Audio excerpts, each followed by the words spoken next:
आज की नशिस्त में हम दीवान फरीद बिल तहकीक से काफ़ी नंबर 88 पेश कर रहे हैं, जिसके मिसरे हैं 26 और इसके अल्फाज हैं 143 और राग इसका माहिरीन मौसीकी के नज़दीक मल्हार है। ये मशहूर काफ़ी है।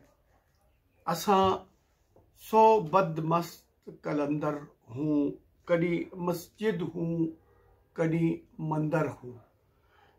इसके पहले मिसरे में एक लफ्ज़ आया है सौ बदमस्त। इसको कोई सौ बदमस्त पढ़ते हैं। ये हमारे नज़दीक ये सौ बदमस्त है। सौ आमतौर पर एक अदद को लिया जाता है, 10 ज़रबे 10 100 इसको कहते हैं, लेकिन इसके और बहुत सारे मानी हैं। आप डिक्शनरीज को खोल के जब देखेंगे तो 100 का माना जो है वो ख़ास ख़ानदान का, ख़ास आदमी, मखसूस आदमी, और खालिस, मखसूस, कुदरती, जिबिल्ली तौर पर जो हो, और खुदी को, रूह को, रिश्ता, मिल्कियत, दौलत, मुस्बत, ये सब लफ्ज़ 100 के मानी हैं। अपना, खुद का, आपका, अपने आप का, और खालिस और निज और दौलत और की मानिंद, ये सारे मानी जो हैं डिक्शनरीज में बताए गए हैं लफ्ज़ 100 के। और बदमस्त होना यानी अपने कवायद से निकल जाने वाला, मस्ती में कवायद से निकल जाने वाला। असा सौ बदमस्त कलंदर हूँ, कभी मस्जिद हूँ, कभी मंदिर हूँ, यानी कभी हम मस्जिद में हैं और कभी हम मंदिर में। कभी चोर बनूँ, कभी यार बनूँ। चोर और यार कहते हैं धोखाबाज को, यार कहते हैं धोखाबाज को। कभी हम चोर बनते हैं, कभी धोखाबाज बनते हैं, और फिर कभी तौबा इस्तग़फ़ार बनूँ, कभी ज़ुहद इबादतकार बनूँ, कभी फिस्क फजूर अंदर हूँ। कभी हम ज़ुहद बन जाते हैं और फिर इबादतकार बन जाते हैं, कभी फिस्क और फजूर के अंदर है। किथा दर्द किथा दरमान बनूँ। दरमान इलाज को कहते हैं, कहीं दर्द है और कहीं दरमान बनते हैं। किथा मिस्र किथा किनआन बनूँ, किथा केच भंभोर दशान बनूँ, किथा वासी शहर जलंधर हूँ। अब ये जलंधर को आम लोगों ने जलंधर समझ लिया है, और ख्वाजा साहब ने खुद भी अपने मकाबीस जो है उनके हवाले से मलफूजात, उनमें इस पर एक बात की है कि बहुत अरसे के बाद मुझे अपना ये लफ्ज़ समझ आया कि मैं जब जलंधर लिख गया तो लोगों ने भी इसको जलंधर समझा और इस पर तनकीद भी की लोगों ने। और बाद में मैंने इसको गौर से देखा कि जो सोहनी जो थी वो उसकी तलमी है। ये जो सोनी जो थी वो दरिया में गर्क हुई, तो गोया इस तरीके से वो पानी की बासी हो गई। तो उसको करीब वासी बसने वाले, जल अंदर, जल माने पानी और अंदर माने में। ये ख्वाजा साहब की खुद अपनी करदा तशरीह है। तो कहने लगे देखो अजीब बात है कि 15-16 साल के बाद मुझे खुद अपना एक मिसरा समझ में आया। अजीब बात है, ख्वाजा साहब कह रहे हैं कि खुद मुझे अपना एक मिसरा 16 साल के बाद समझ आया कि वो मिसरा दुरुस्त था, जलंधर नहीं था, जल अंदर था, पानी के अंदर। वासी शहर जलंधर हूँ। किथा सोमा दैर कनश्त किथा, किथा दोज़ख बाग बहिश्त किथा, किथे आसी नेक सरिश्त किथा, किथे गुमराह हूँ, किथे राहबर हूँ। सोमा ये भी इबादत गाह है एक मज़हब वालों की, और दैर मंदिर वगैरह को कहते हैं, ये भी एक इबादत गाह है। और कनिश्त कनीसा की कोई शक्ल है, कलीसा, कनीसा, कनिश्त, तो इसकी ये है।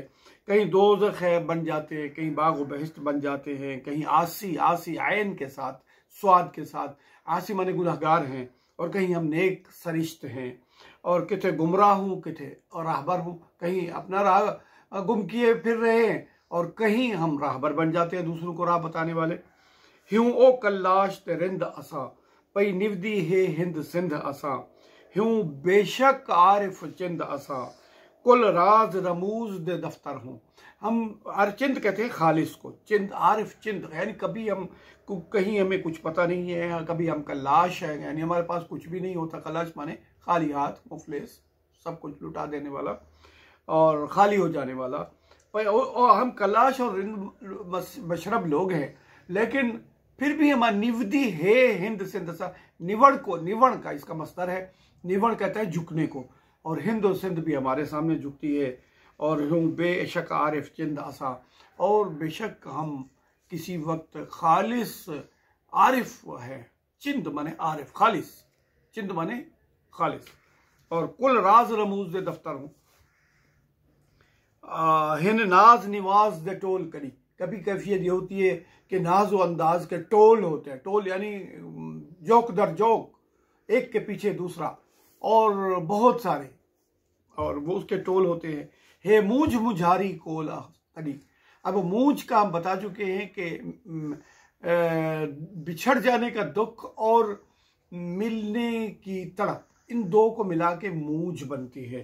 तो मुझारी जो एक कैफियत है, वो उसको कह लें आप, दरमानदगी कह लें आप, उसको हवास बख्तगी कह लें, बाख्तगी कह लें, और उसको लाताल्लुक सा हो जाना, बदमजा हो जाना, बुझ जाना, ये सब मुझारी, मुझारी में आता है। और रले ढोल कदी गिया रोल कदी, कैफियत ये है कि कभी वो दोस्त हमारे साथ होता है, रले माने साथ, हमरा करीब, और गिया रोल कदी, कभी वो हमें सरगर्दान करके चला जाता है। और कदी बर दर हूँ, कदी दर बर हूँ, ये बड़ा खूबसूरत, दर बर और बर दर, ये बड़ी खूबसूरत उन्होंने अल्फाज है कि कभी हम महबूब के दरवाजे पर है, बर दर, बर माने पर, बर माने ऊपर पर, कभी हम महबूब के दरवाजे पर हैं, और कभी हम दर बर हूँ, और कभी दर बर हूँ। अब ये का दर बर जो कहते हैं, बर दो मानों को कहते हैं, कभी हम दरवाजे पर हैं, और बर बगल को भी कहते हैं, और बर अर्ज को भी कहते हैं। एक तूल होता है, एक बर अर्ज होता है, और बर खुशकी को भी कहते हैं, और बर वीराने को भी कहते हैं, और बर के कुछ और मानी भी होंगे। बर का माना एक मंगेतर या शौहर भी होता है, और इस तरह बर के और बहुत सारे मानी हो सकते हैं, बल्कि हो नहीं सकते हैं। और यहाँ पर जो है, कभी बर दर हूँ, कभी हम महबूब के दरवाजे पर हैं, कभी दर बर हो, और कभी हम वीरानों में फिर रहे हैं। और वल वातू समझ फरीद अला, ए फरीद, ये जो तुम बातें कर रहे हो, ये सोचो कि ये हर एक के कहने की बातें नहीं है। वल वातू, फिर मुंह से बात सोच समझ कर करो। कर महाजना शहर जदीद वाला, हे चालू हाल पदीद भला, तोने की जो सारे अबतर हूँ। अब ये फरीद मुंह से समझकर बात करो। कर महाजना शेर जदीद वाला, क्या नए से नए शेर कहते चले जा रहे हो अपनी कैफियत को बयान करने के लिए, ये ना करो। और हे चालू हाल पदीद भला, पदीद कहते हैं जाहिर को, कि तुम्हारे चाल ढाल से ही तुम्हारा हाल बिल्कुल वाजे है, समझ आ जाने वाला है। तोने की जो सारे, की जो चाहे इस तरह है। क्या हो गया अगर हम मुकम्मल अबतर हालत में हैं, लेकिन फिर भी अपने हाल को बयान करने की काविश न करो। इस तरह ये काफ़ी नंबर 88 इख्तिताम को पहुँचती है।